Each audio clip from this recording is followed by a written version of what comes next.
Well, all right, Travis and Adelle Graham, welcome to the program. Thank you. It's so good to be here. Thanks for Yes. inviting us. Thank you. Yeah, well, we are excited to hear your story. Before we dive in, I just want to share with our listeners kind of why do stories matter? I think sometimes people might hear, okay, there's going to be yet another story on this podcast, or there's going to be another story about somebody's life and brokenness and healing and all of that. And I think sometimes, especially in this space of ministry, where we're talking about stories all the time, it's one of our core values at our ministries, people's stories is it can almost feel like, okay, well, that's familiar. Somebody had, this brokenness and there was all this stuff that was messed up. They encountered the grace of God in a special and powerful way, and then things started to change and transform. There's a couple of things that I think are important about story. One, it's the primary way that we connect as people. Like we connect through our stories. If we just talk about superficial things, we're never going to have any kind of deep connection with other people. So we need to tell the stories of brokenness. We need to tell the stories that are real and raw if we're actually going to connect. The other thing that I think is really important for stories, especially in this format, is that it's a way that we learn and grow. Like, as people hear your story today, they're going to hear things maybe that in some ways sound familiar to them because they can identify with that. Maybe in other ways they go, wow, this is a unique story. The way that their marriage and their lives have worked out is different than mine, but I can learn from that.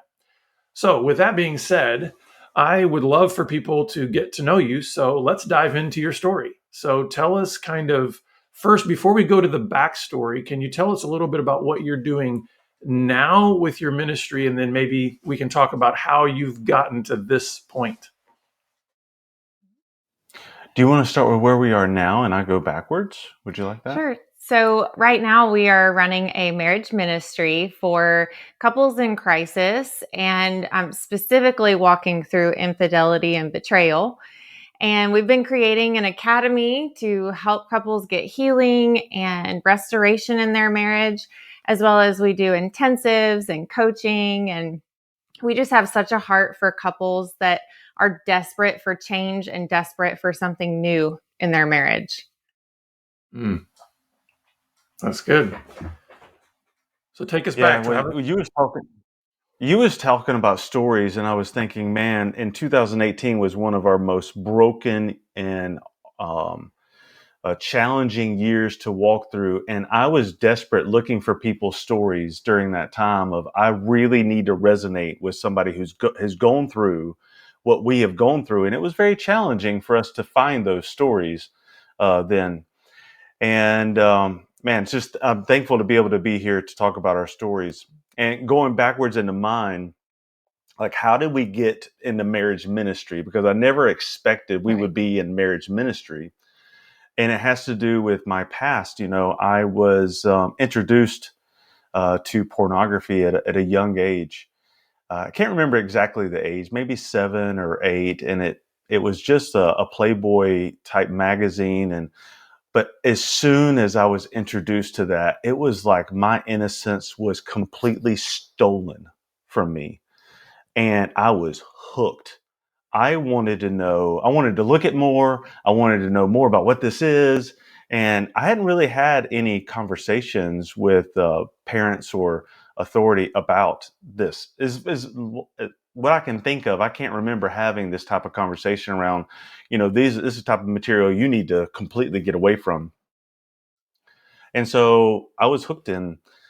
I really wanted to find how can I get more magazines? How can I look at this more? How can I engage in this more? And I remember talking to friends at school, and I was a really early age, I don't know, 3rd or 4th grade, and I was talking to other boys about this, and they had pictures and they would bring them to school. And it blows my mind now that I'm older to think back into that age group and what was happening. And then I was also sexually molested or abused a few different times when I was young, maybe 8, 10, and 12, 3 different times. And I think all of those things had a major impact on how I lived my life. I completely disconnected from school, from relationships. I really was engaged in secrets. Secrets were really important to me.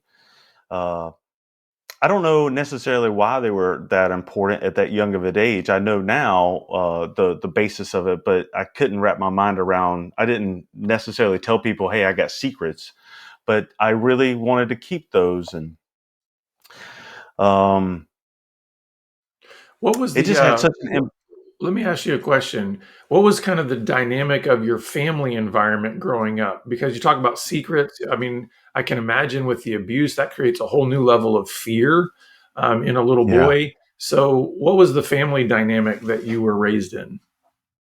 Yeah, I had a great family. We went to church every day it was open. I remember being there Sunday mornings, Sunday evenings, Wednesday evenings, and prayer services. My parents were the youth leaders in our church. Um, Church was very important to my family, and they were great parents who raised me, I believe, in a good way. However, there were some things that they don't know what they don't know, and I don't think they really knew how to have good communication around specific topics that would be very important, and that's sexuality, pornography, things like that. And so they were great parents, and I didn't feel like I got uh, the information that I really needed, or it was too late when I did receive it. So I think that's really important because I in our coaching we coach people and individuals who really have some tough backgrounds, and sometimes I can see like, wow, I can see where that happened or that developed. But I had a great background and a great family, but I had circumstances that came up too in the middle of that, and I kept those secrets, and I didn't want to share it because I was like, man, I'm dirt. I felt so dirty. I felt Hmm. so wrong. I felt like no one else would ever feel like I do. I felt so different than anyone else. In fact, I felt that way my entire life. Is Hmm. that I could not share these things with other people because they wouldn't get me. They would think I'm broken because I felt like I was broken. Some of the thoughts I had, I was like, I bet other people don't have these kind of thoughts. The Yeah. enemy really had you believing a lot of lies. Yeah. And that's a very lonely place to live, which I think that's ultimately what uh, sin generally does to us, is it isolates us away from relationships. So tell me about how you guys met. How did your lives intersect, and what was kind of the story behind that? So I had a previous marriage, and I was married for 9 years, and then we went through a divorce, and then I met Adele, and we started dating immediately. Mhm. And I was like, I am determined to do this right because my previous marriage, I was unfaithful there. I don't feel like I was a good husband or a good father. I felt like I was doing the best I knew how, and I did not know how to love myself. So it's hard for me to love others. And so, in getting in a relationship with you, Adele, I was like, I am determined to do this correctly. And I didn't know what that correctly was. I didn't know how to get rid of these secrets. I didn't know how to reveal to you my past. I just figured if I just shove this to the side, and it will just go away and it won't come back up. And you and I can just start this amazing marriage that will be a fairy tale type marriage. And it Hmm. didn't take long before these secrets reared their heads back up and this past lifestyle came back into my life. And I continue with secrets without her even knowing about it. Secrets Yeah. of the same stuff, of addictions, of pornography, of being unfaithful to her, of drinking copious amounts of alcohol to numb the internal pain that I had of this living a double life. It really doesn't set well with my soul. And so I would drink copious amounts of alcohol to numb out because I didn't want to feel the way I felt. And I couldn't sleep very well at night because of my conscience. Yeah. I think you might have had some of the ideas that a lot of guys have, which is okay, the way to have a great, next relationship or whatever is just don't do all the other things. there's no idea. Mm. It's like you create a vacuum, right? Okay, I'm just going to put all those things aside. But if you don't know how to actually connect, bond, communicate, be healthy, it's like it's eventually going to come back. So Adele, tell us a little bit about yourself. What's kind of your backstory, and yeah, just tell us about yourself. Yeah, I was also raised in a wonderful Christian home, great parents, and they were both in ministry. And similar to Travis, there were topics that we did not talk about. And somewhere along the way, I think I was looking for a particular love from my father that I wasn't getting. And so I developed this really unhealthy view of what love is from a man. And I viewed it that, well, if I am having sex with a guy, that means I'm going to be loved. And so when we entered into a relationship together, I was super unhealthy in my own thought process around how to get love. And so I think it created this really toxic environment in our relationship, but that neither one of us knew was toxic and unhealthy because it's all we knew. So true. And so we stayed in that cycle for years. And it wasn't until we had been married 12 years that like all of the things started to come out. And I think it was because for a while he was able to keep it stuffed down. And I was able to cope with the love that I was receiving as though that's all that's out there. Mhm. And I was very content with our relationship. And I also had this very perfectionist view of how life is supposed to be.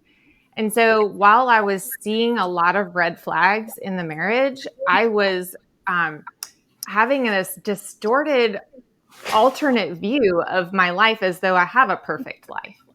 And that's the view I put out for everybody else to see, the Instagram view of our life is perfect. But on the inside, I was very lonely. I was disconnected. I was isolating from friends and family and Travis, and really couldn't pinpoint why. And I was so unaware of my thought process and the impact that my thoughts have in my life as well. And so in 2018 is when I found out that Travis had been unfaithful. And that's when everything just kind of came to a head. Yeah, so it sounds like in your own ways, both of you were sort of living double lives, right? Yes. There was sort of the secret self that is all broken and mangled and entangled in all kinds of different sins. And then there's sort of the public presentation, right? Either individually or as a couple, you're saying, hey, we're going to put this image out there that makes us look great. So obviously, your story had an explosion point in 2018. Can you talk about that? And then what eventually got you to the place where, after that discovery, you decided this marriage is worth restoring, this marriage is worth saving? Can you talk about that whole journey? Yeah. Yeah, in 2018, I found Jesus. Around April 2018, I found Jesus. Now, I grew up in church and I knew Jesus. I had a head knowledge of Jesus. And I've been in church my whole life. However, in 2018, I really got connected that there is a Jesus who loves me and would have come down on this earth and saved me. And by the way, saved you. If you're the only person on this earth, that's the Jesus that I have now. And the relationship I have it's a personal relationship. And I've not experienced that before. And it completely changed my entire world That's it. from then on. And I was determined to be a better man. I had recently, at that time, been out of rehab for 2 years, drug and alcohol rehab.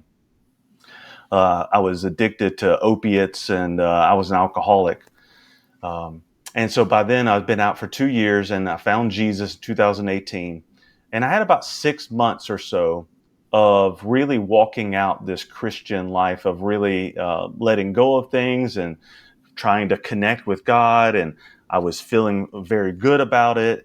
And I had this consciousness that I am done with this double life. I'm done with it.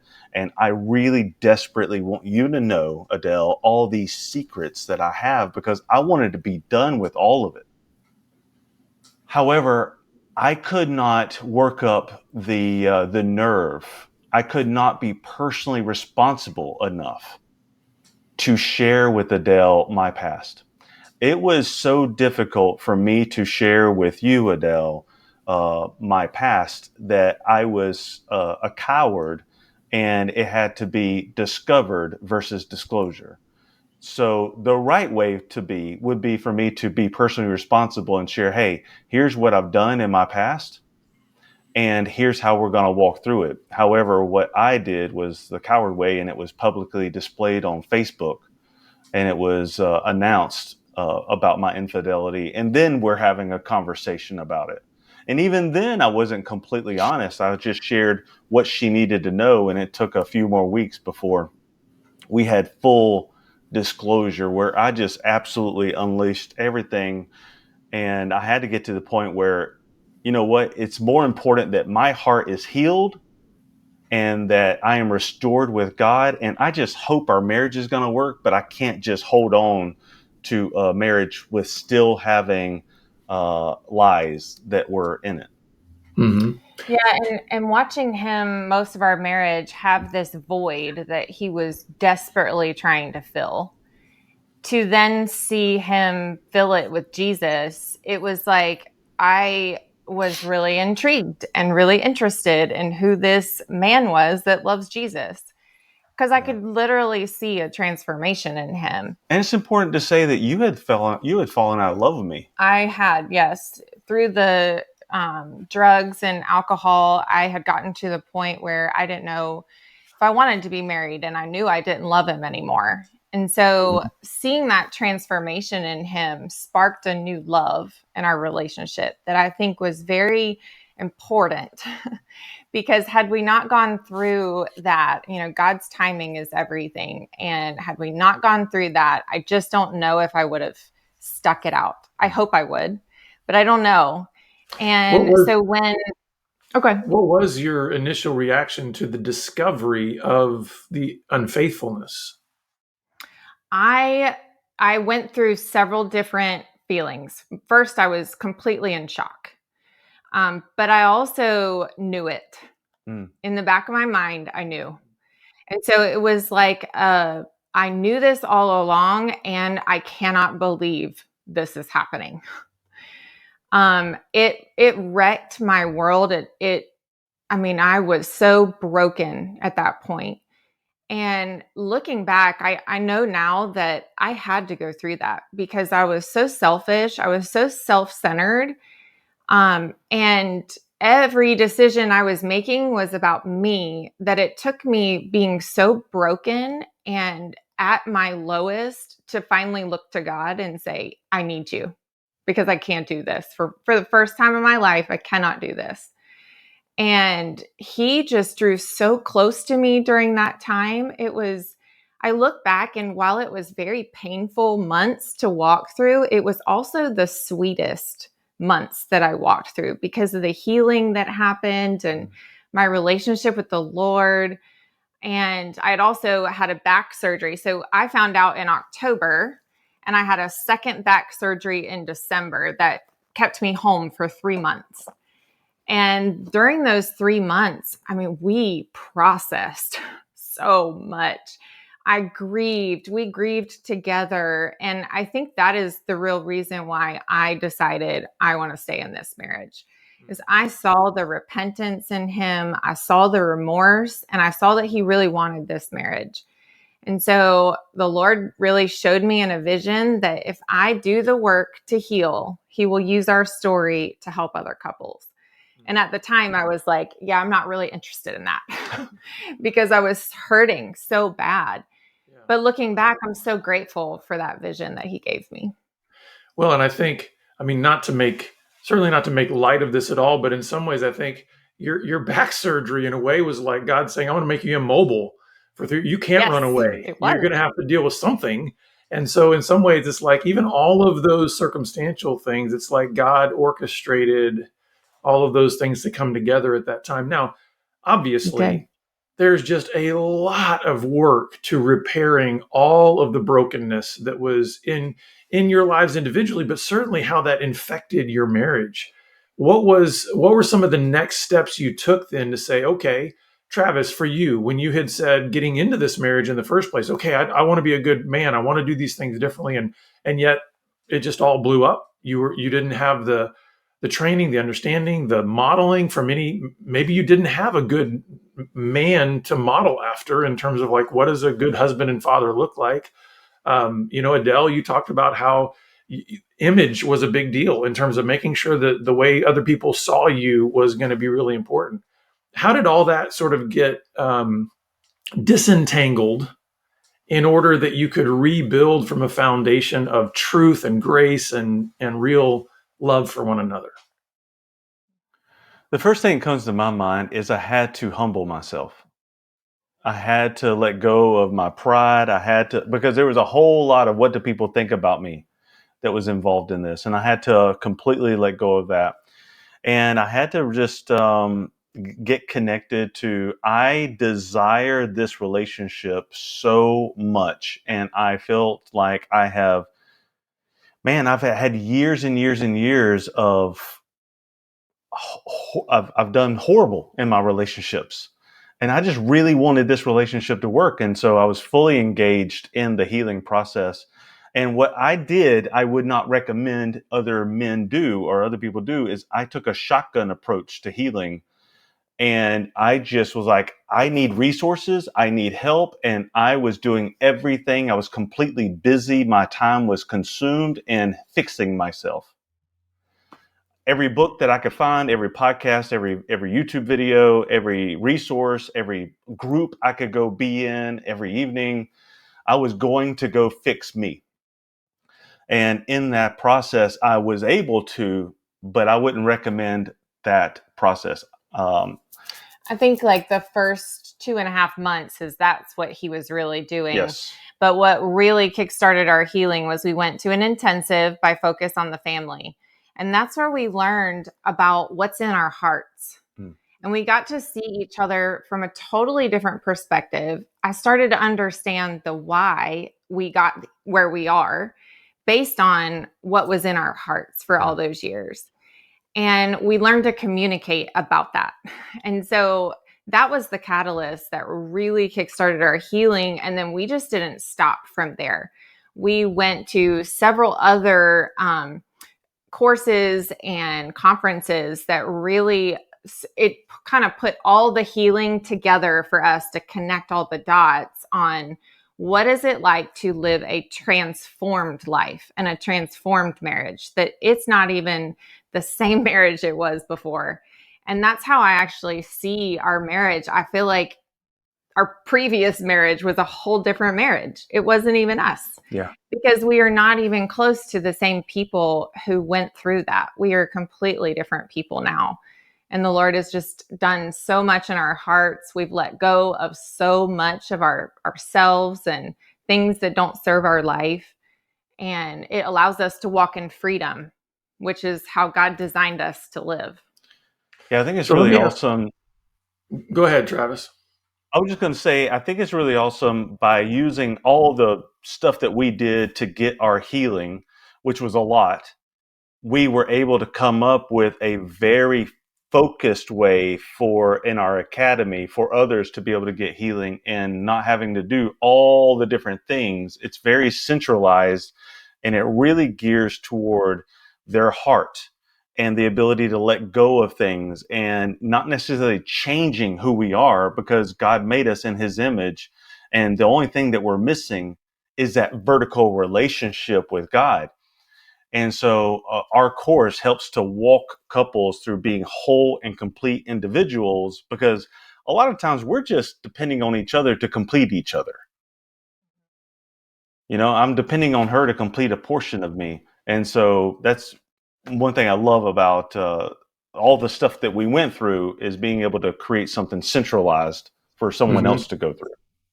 Now, do you all have kids? We have one daughter together. And then I have 2 sons and grandkids from previous marriage. So I'm curious, what effect has this transformed marriage had on your whole family, meaning your kids, but also if you've still got parents and relatives that are alive, like what has the impact of the transformation in your lives had beyond just your marriage, but also your family? Specifically, our daughter, I mean, we raise her totally different now. We're very open with her. We share real life things with her. She's 8. We're having conversations with her about what pornography is and what sex is and what to watch out for, and really helping her identify the key things that will take her off track.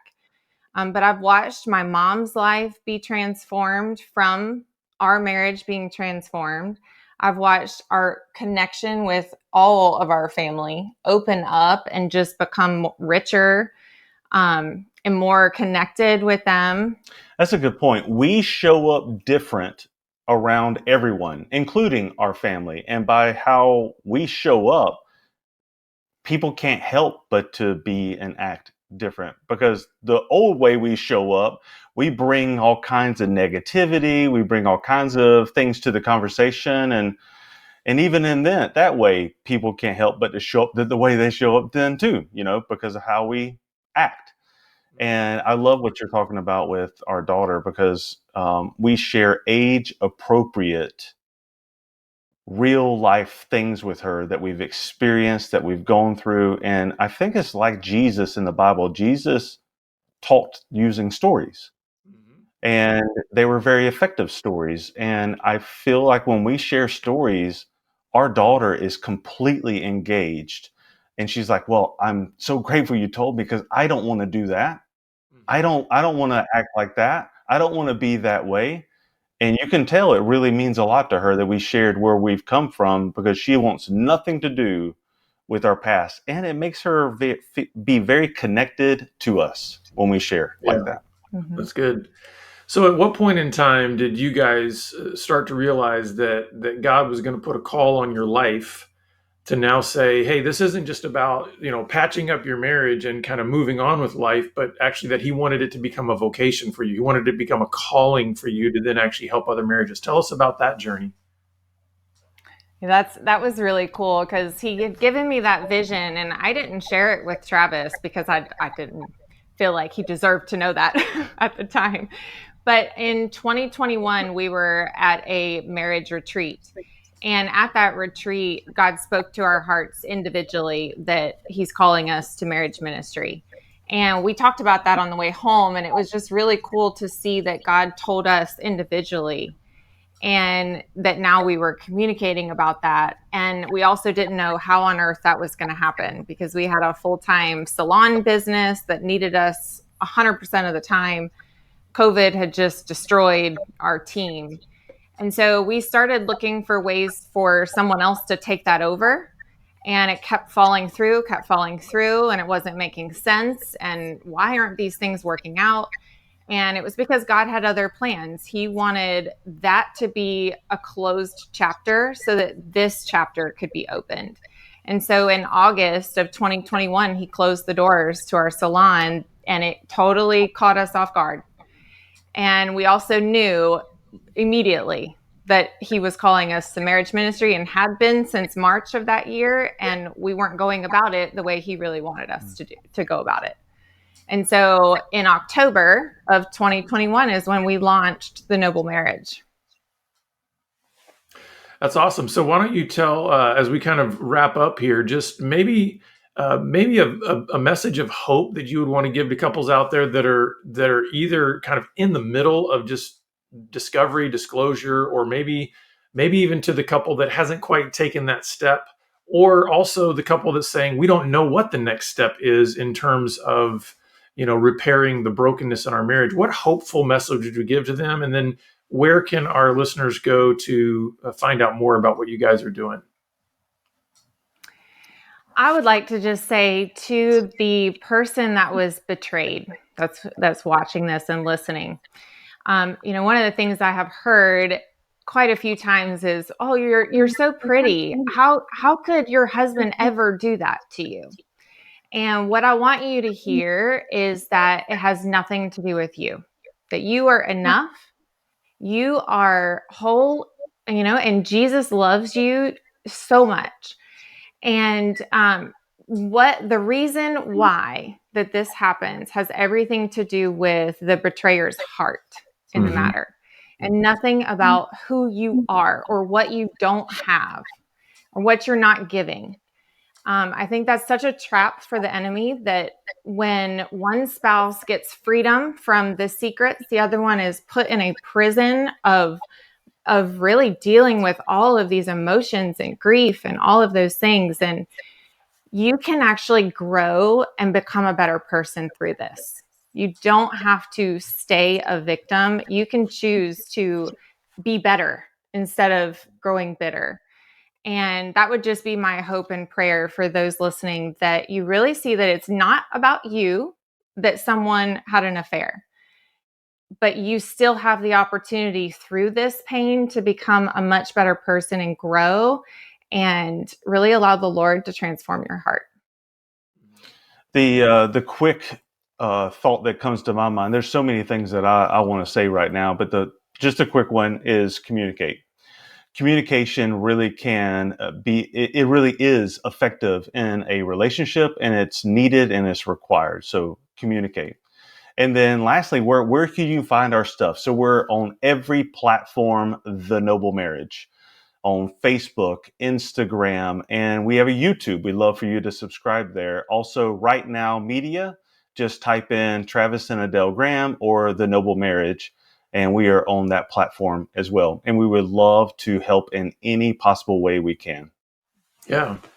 Well, thank you, Travis and Adele, for just being willing to be open with your story and let God use it however He sees fit. And thanks also for being on the program today.